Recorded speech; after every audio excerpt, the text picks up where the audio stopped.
رہے ہیں پنجتن سوسائٹی آف وکٹوریا سے۔ ان اللہ غفور رحیم۔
يكشف السوء نار الصلوات اللهم استغفر أعوذ بالله من الشيطان اللعين الرجيم بسم الله الرحمن الرحيم لا حول ولا قوة إلا بالله العلي العظيم حسبنا الله ونعم الوكيل نعم المولى ونعم النصير وبه نستعين وهو خير ناصر ومعين والعاقبة للمتقين والجنة للموحدين والنار للعاصين والصلاة والسلام على أكرم الأنبياء والمرسلين حبيب إله العالمين سيدنا ونبينا وشفيع ذنوبنا وطبيب نفوسنا ومولانا أبي القاسم محمد اللهم صل على محمد وعلى آله الطيبين الطاهرين المعصومين المظلومين سيما بقية الله في الأرضين الذين أذهب الله عنهم الرجس وطهرهم تطهيرا اللهم صل على محمد رحمة الله على محبيهم واللعنة الدائمة على أعدائهم أجمعين۔ برائے بلندی درجات مرحومین حاجات کی برابری کے لیے شب جمعہ سے متصل ہو رہے ہیں۔ دعا امام زمان عجل اللہ تعالی فرجہ الشریف۔ بسم اللہ الرحمن الرحیم اللہم کن ولیک حجت ابن الحسن صلواتك عليه وعلى آبائه في هذه الساعة وفي كل ساعة وليا وحافظا وقائدا وناصرا ودليلا وعينا حتى تسكنه أرضك طوعا وتمتعه فيها طويلا۔ مل کے صلوات بھیجتے محمد اور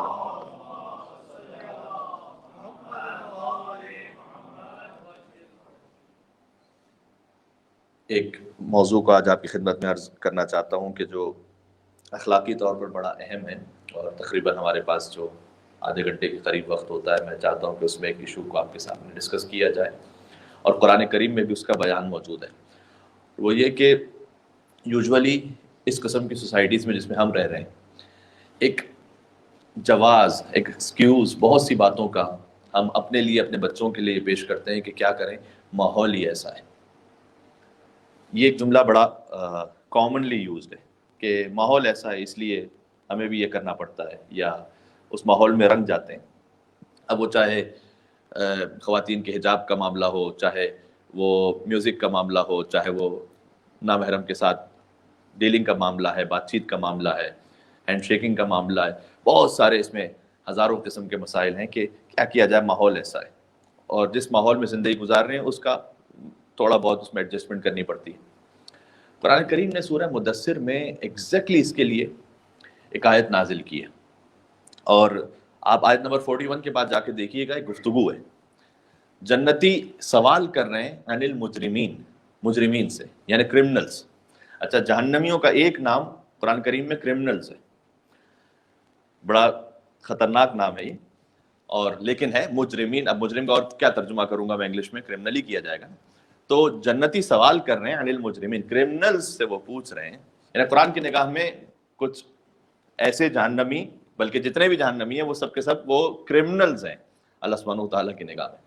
تو سوال کر رہے ہیں کہ تم کیوں، ما سلککم فی سقر، تم اس جہنم کے گڑھے میں کیوں پہنچے. ما سلککم فی سقر، یہ اللہ سبحانہ وتعالیٰ بیان کر رہا ہے کہ یہ کنورزیشن ہونے والا ہے، تو اس کو آج ہمیں بیان کیا جا رہا ہے تاکہ ہم اس سے بچ سکیں، اپنے آپ کو محفوظ رکھ سکیں. ما سلککم فی سقر، تو وہ جواب دیں گے کہ لم نکو من المصلین. پہلا جواب تو یہ کہ ہم نماز پڑھنے والوں میں سے نہ تھے. وَلَمْ نَكُنْ نُطْعِمُ الْمِسْكِينَ، تم جہنم میں کیوں چلے گئے. ان کرمنل سے وہ پوچھ رہے ہوں گے جنتی کا، ہم نماز پڑھنے والوں میں سے نہ تھے. لَمْ نَكُنْ مِنَ الْمُصَلِّينَ وَلَمْ نَكُنْ نُطْعِمُ الْمِسْكِينَ، ہم مسکینوں کو کھانا کھلانے والوں میں سے نہ تھے. یعنی اپنے اطراف کے لوگوں کا خیال نہیں رکھتے تھے، اپنے اعزاء اقربا احبا، دوست احباب رشتہ دار جن کی سب سے زیادہ ان کا پہلے حق بنتا ہے، تو ان کا ہم احساس نہیں رکھتے تھے. لَمْ نَكُنْ نُطْعِمُ الْمِسْكِينَ وَكُنَّا نَخُوضُ مَعَ الْخَائِضِينَ، یہ بڑا اہم ہے. اور ہم زمانے والوں کے ساتھ انہی کے رنگ میں ڈھل کر انہی کے کام کیا کرتے تھے. اچھا لم نکو من المصلین، سمجھ میں آتی بات کہ بھائی نماز پڑھنے والے نہیں تھے تو ٹھیک ہے بھائی جہنم میں چلے گئے، یا مسکینوں کو کھانا کھلانے والے نہیں تھے جہنم میں چلے گئے. لیکن اس کے بعد کا جو جملہ ہے جو اسی طرح سے ویٹیج رکھتا ہے کہ وہ کننا نخوض مع الخائضین، یہ خوض سے یعنی ڈوب جانا. ٹھیک ہے، یہ تعبیر قرآن کی بڑی لطیف ہے یہاں پر کہ ہم ڈوب جاتے تھے اسی زمانے کے رنگ میں. یعنی اللہ سبحانہ وتعالیٰ کی نگاہ میں کوئی ایکسکیوز نہیں ہے کہ تم ایسے معاشرے میں اگر رہ بھی رہے تھے تو یا تو اگر اپنے آپ کو بچا نہیں سکتے تو پھر ہجرت کرنا واجب تھی. ہجرت کیوں نہیں کی؟ قرآن کریم میں ہے کہ پھر ہجرت کرو. اور اگر ہجرت بھی نہیں کر رہے تو پھر واجب ہے کہ اپنے آپ کو چاہے کسی بھی معاشرے میں ہو اپنے آپ کو بچاؤ. اور روایات کا مفہوم یہ ہے کہ قیامت میں جو ایکسکیوز پیش کر رہا ہوگا کہ میں تو ایک ایسی سوسائٹی میں رہ رہا تھا کہ جہاں پر سبھی اس گناہ میں اس غلط کام میں ملوث تھے، تو میں کیا کرتا، اسے مثال دی جائے گی حضرت آسیہ سلام اللہ علیہ کی. بہت غور کیجئے گا. اور کہا یہ جائے گا کہ کیا آسیہ سلام اللہ علیہ جو مومنوں کے لیے مثال بیان کی گئی سورہ تحریم میں، کیا ان سے بھی بدتر کسی کا ماحول تھا؟ وہ تو فرعون کے گھر میں رہ رہی تھی. فرعون سے بڑا تو کافر کوئی شاید تاریخ میں آیا نہیں.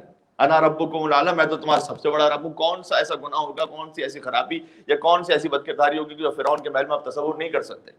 تو وہ سب کچھ ہے. تو اسے مثال دی جائے گی حضرت آسیہ کی کہ جسے بچانا ہو اپنا ایمان وہ بچا سکتا ہے فرعون کے محل میں بھی رہتے ہوئے، اور جو نہ بچانا چاہے وہ رسول کے پہلو میں بھی رہتے ہوئے سب سے بڑا منافق بن جائے گا. بات پہنچ رہی؟ مل کے صلوات بھیج دیں محمد اور آل محمد پر. اللہم صلی علی.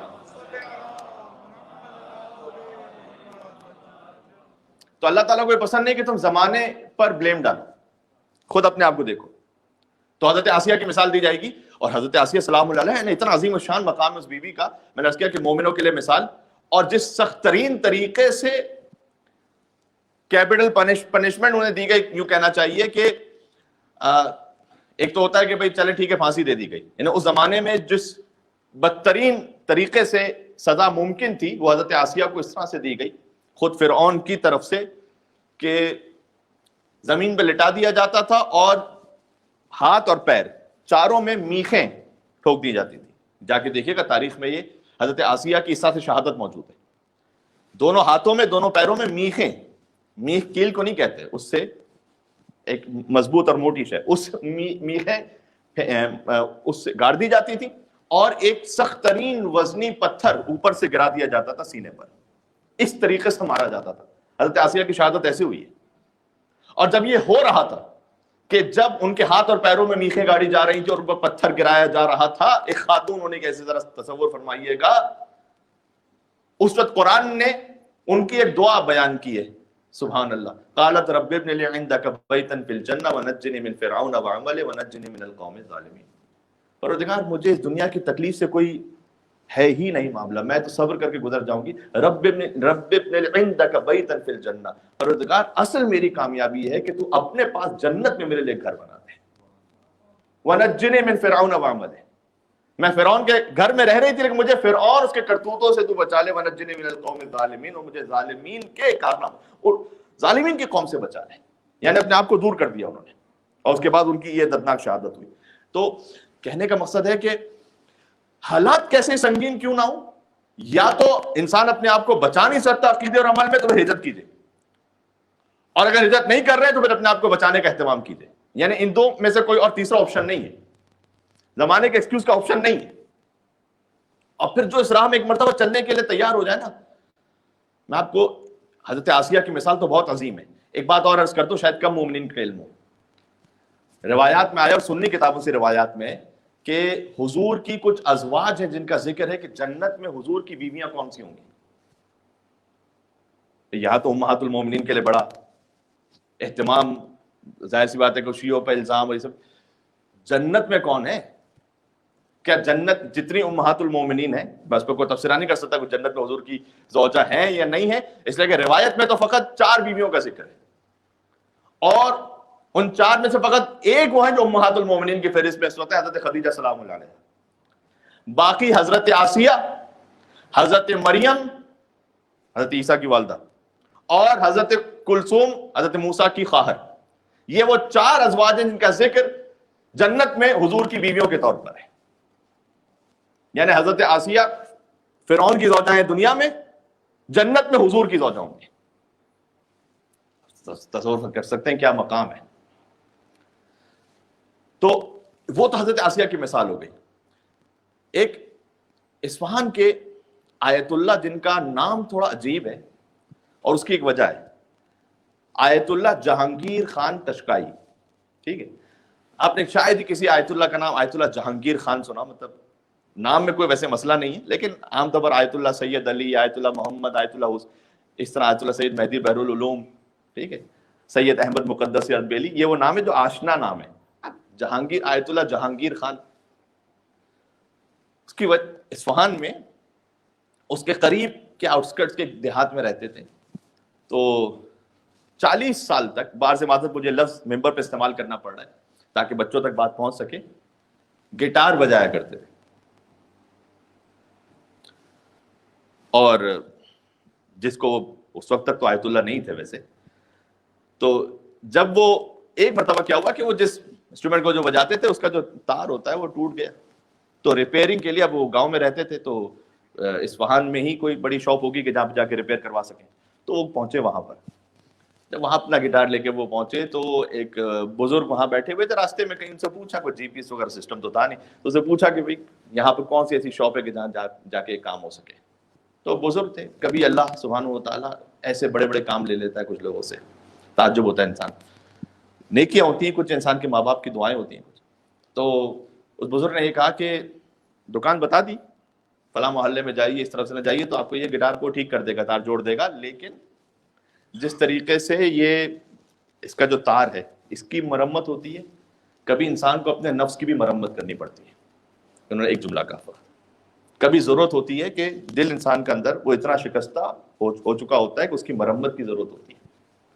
یہ جملہ ایسا تاثیر پذیر، اب میں نے تو فقط ایک جملہ آپ کی اس پہ کہہ دیا، لیکن جب انہوں نے کہا تو کس کانٹیکس میں کہا، کس لہجے میں، کس انداز سے، کس خلوص پاکیزگی کے ساتھ کہا کہ ان پر بہت اثر ہوا۔ تو انہوں نے پوچھا کہ اگر وہ نفس کی مرمت کروانی ہو تو وہاں اس کے لیے بھی تو پتہ بتائیے، وہ کہاں جانا ہے؟ کہ یہاں سیدھا چلے جاؤ، یہاں مدرسہ ملا ہادی ہے، یہاں پر تمہارے نفس کی اخلاق کی مرمت ہو جائے گی۔ وہ گٹار کو پھینکا ایک طرف اور چلے اس مدرسے کی طرف۔ اللہ اکبر، زندگی بدل جائے تو ایسے بدل جائے۔ وہاں پہ پہنچے اور خط لکھا، دور سے آئے تھے نا کافی، تو خط لکھا کہ اپنے ماں باپ کو کہ میں فی الحال اصفہان ہی میں مقیم ہوں، میں واپس نہیں آؤں گا۔ اور وہاں انہوں نے پڑھنا شروع کیا۔ یقین فرمائے گا، آپ کو تعجب ہوگا، بیمہ معصومہ خم کے حرم میں جو سب سے زیادہ پرومیننٹ قبر مجتہدین میں سے ہے وہ کس کی ہے؟ آیت اللہ بروجردی کی، کافی زیادہ پرومیننٹ ہے، مسجد اعظم کے بالکل ساتھ میں۔ آیت اللہ بروجردی کے اساتذہ میں سے ایک استاد ہیں آیت اللہ جہانگیر خان تشکائی، یعنی آیت اللہ بروجردی ان کے شاگرد ہیں، آیت اللہ یزدی ان کے شاگرد ہیں، بہت بڑے بڑے نام لے رہا ہوں میں شیعہ ہسٹری کے۔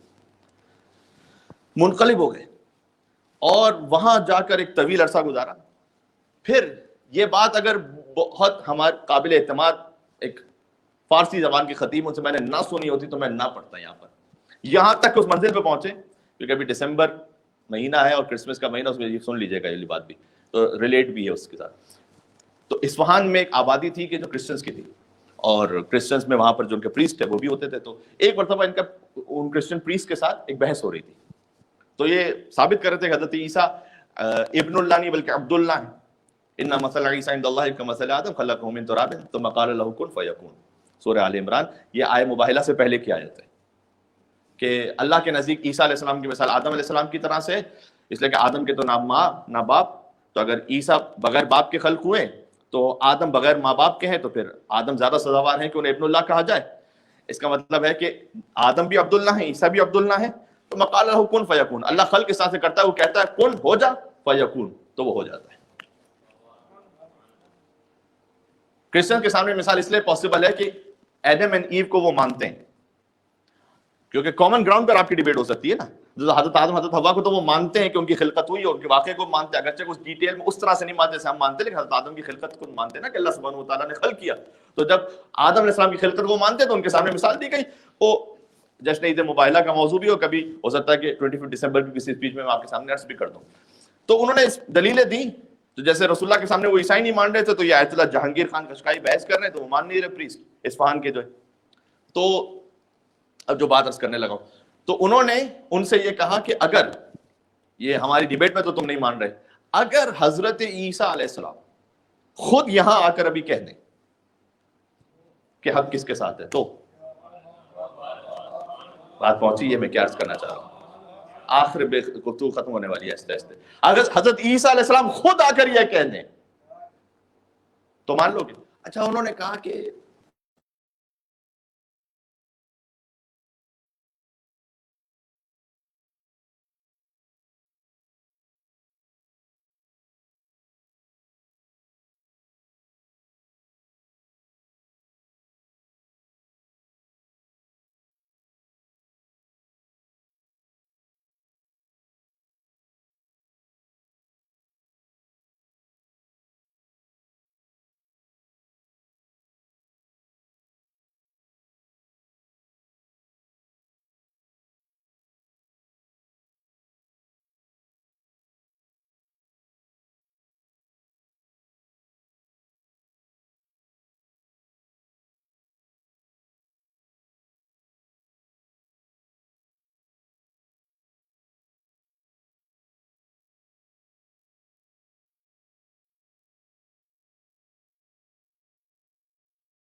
أستغفر الله.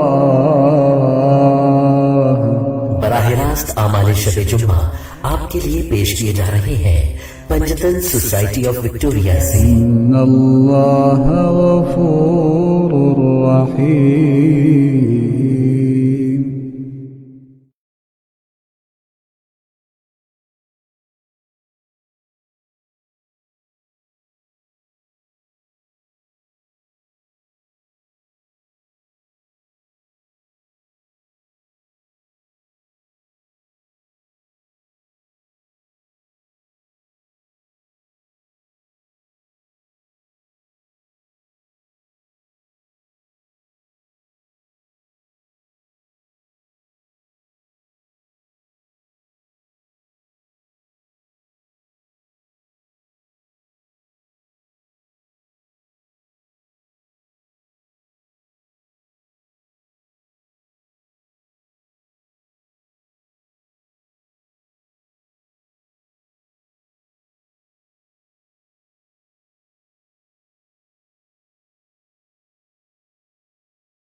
جو ہماری طرح آہستہ آہستہ چل رہا تھا اس سے متعلق ہمارا مقام اسٹیٹس ہے، اس لیے ہم اپنی اسپیڈ سے جا ہی نہیں رہے، ہم ان کے قریب نہیں ہیں، وہ بہت قریب ہو گئے.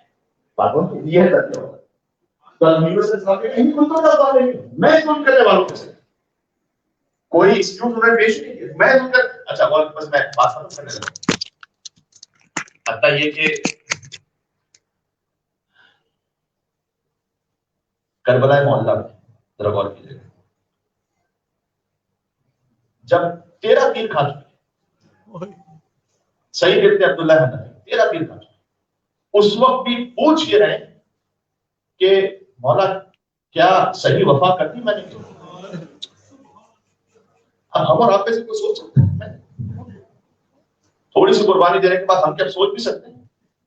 ہمارا رویہ کوئی ہوتا ہے کہ میں نے کوئی احسان کیا، میں نے کوئی دین کے لیے بڑی خدمت کی. وہ 13 تیر کھا کے کہہ رہے ہیں 3 دن کی بھوک و پیاس کے بعد کہہ رہے بس مولا یہ بتلاتے ہیں کہ جو وفا تھی وہ پوری ہو گئی کہ نہیں ہو گئی. جو ان لوگوں کا مقام ہے وہ اپنی طرف رجوع کرتے ہیں. میں کاش بات کو پھیلا سکتا وقت ختم ہو رہا ہے آپ کی، لیکن صدائیں بلند ہو گئی اور بہت سے مومنین میں دیکھ رہا ہوں ان کی آنکھیں نم ہو چکی ہیں. کربلا کا ذکر ہی ایسا ہے. تو امام حسین نے کہا کہ ہاں تم جنت میں بھی میرے آگے ہو بس، کیونکہ تم نماز کے وقت میرے آگے کھڑے ہوئے تاکہ کوئی تیر نہ پہنچ سکے، کچھ تیر چہرے پہ لگے، کوئی تیر ہاتھوں پہ لگے، کوئی تیر سینے پہ لگے. لیکن ایک چیز کی تعریف نہیں ملتا کہ امام حسین علیہ السلام کے پاس پہنچا.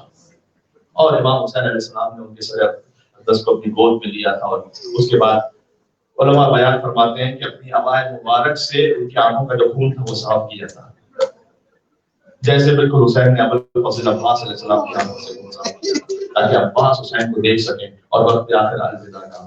میں آخری جملہ شب جمعہ سے بالکل اب متصل ہو گیا، آپ کی صدائیں بلند ہو جائیں گی. جو شہید بھی زمین کربلا پر گرا، ابا عبداللہ حسین علیہ السلام نے اپنے دامن اس کے سر کو لیا سوائے ایک شہید کے، وہ خود ابا عبداللہ حسین علیہ السلام، کہ جب وہ زمین کربلا پر تشریف لائے تو کوئی بھی نہیں تھا کہ حسین کے پاس آتا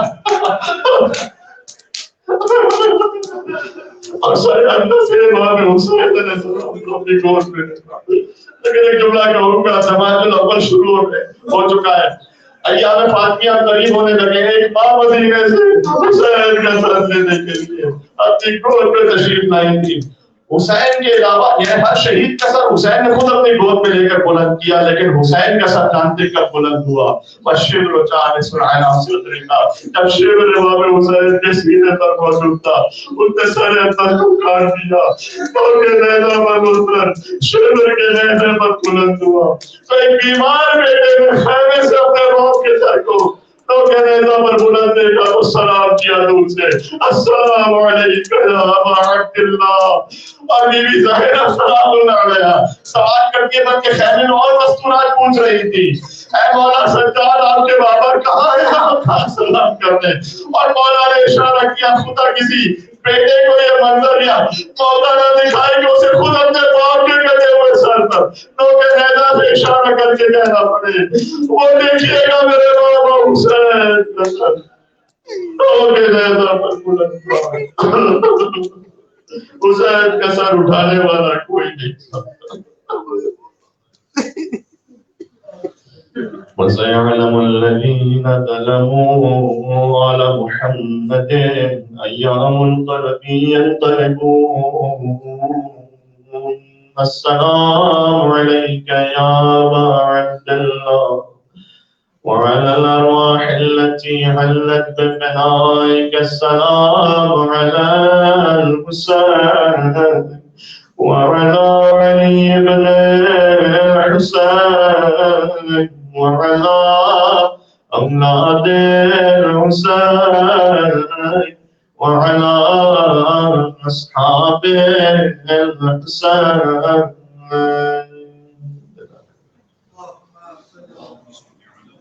استغفر اللہ. براہ راست اعمال شب جمعہ آپ کے لیے پیش کیے جا رہے ہیں پنجتن سوسائٹی آف وکٹوریا سے. ان اللہ غفور